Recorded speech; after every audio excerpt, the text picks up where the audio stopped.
Ethereum ima rekorden volumen, ampak kdaj se bo to poznalo na ceni? V preostalih novicah pa tudi prihajajo nove stabilne valute v EU območje, Goldman Sachs načrtuje nov kriptoprojekt in Nemčija je izgubila skoraj 2 milijardi zaradi prezgodnje prodaje bitcoina. Dobrodošli v Kriptopulzu tega tedna.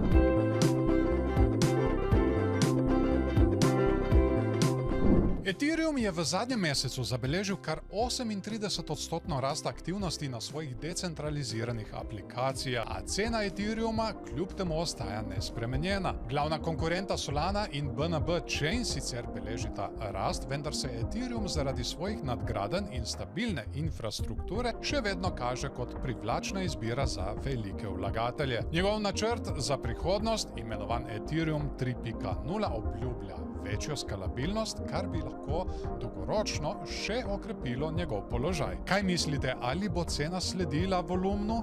Komentirajte spodaj. Tether in Fabric Ventures sta podprla razvoj novih stabilnih valut EURQ in USDQ, ki jih izdaja nizozemsko podjetje Quantos Payments. Te valute, skladne z regulativo MiCA, so podprte z evri in dolarji ter so zasnovane za varna in pregledna digitalna plačila po vsej Evropski uniji. MiCA zahteva 1:1 kritje v fiat valuti ter dodatno 2% rezervo, kar povečuje zaupanje v uporabo teh stabilnih valut. Čeprav novi regulativni okvir obeta stabilnost na trgu, so nekateri opozorili na morebitna tveganja povezana z večjim odvisnim sodelovanjem z evropskimi bankami. Očitno bo Tether le ostal na evropskem trgu. Kot lahko zasledite iz našega podcasta z Dejanom, je bila kar velika bojazen, da se bo moral umakniti. Če so ti všeč naše novice do zdaj, nam daj všeček, komentiraj spodaj in ne se pozabi naročiti na naš kanal, da ne boš zamudil naslednje epizode. Investicijska banka Goldman Sachs pripravlja novo podjetje osredotočeno na ustvarjanje in trgovanje s finančnimi instrumenti na blockchainu. Cilj je razviti trge za tokenizirana sredstva, kot so ameriške državne obveznice in druga varna naložbena sredstva. Projekt, ki bo povezan z več partnerji, naj bi bil dokončan v naslednjih 12 do 18 mesecih, odvisno od regulativnih odobritev.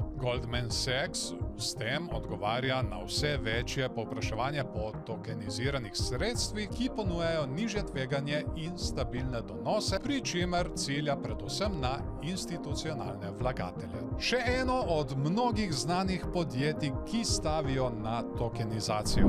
Nemčija je poleti prodala skoraj 50,000 bitcoinov za povprečno ceno 53,000 evrov, vendar je zdajšnja vrednost istega bitcoina skoraj dvakrat višja. Prodaja je bila posledica nemške zakonodaje, ki zahteva likvidacijo zaseženih sredstev ob večjih spremembah vrednosti. Ta odločitev, povezana z zasegom bitcoina s strani piratske spletne strani movie2k.to, je Nemčijo stala približno za skoraj 2 milijardi dodatnega zaslužka. Medtem ko se bitcoin še naprej krepi zaradi svojih edinstvenih lastnosti in omejene ponudbe, se postavlja vprašanje, ali bodo države v prihodnje ravnale bolj strateško z digitalnimi sredstvi. No, pobrali so dobiček, kar je še vedno ok. Kaj pa vi mislite? Hvala vam, da ste si ogledali Kriptopuls in ne se mi pozabiti pridružiti v naslednji epizodi.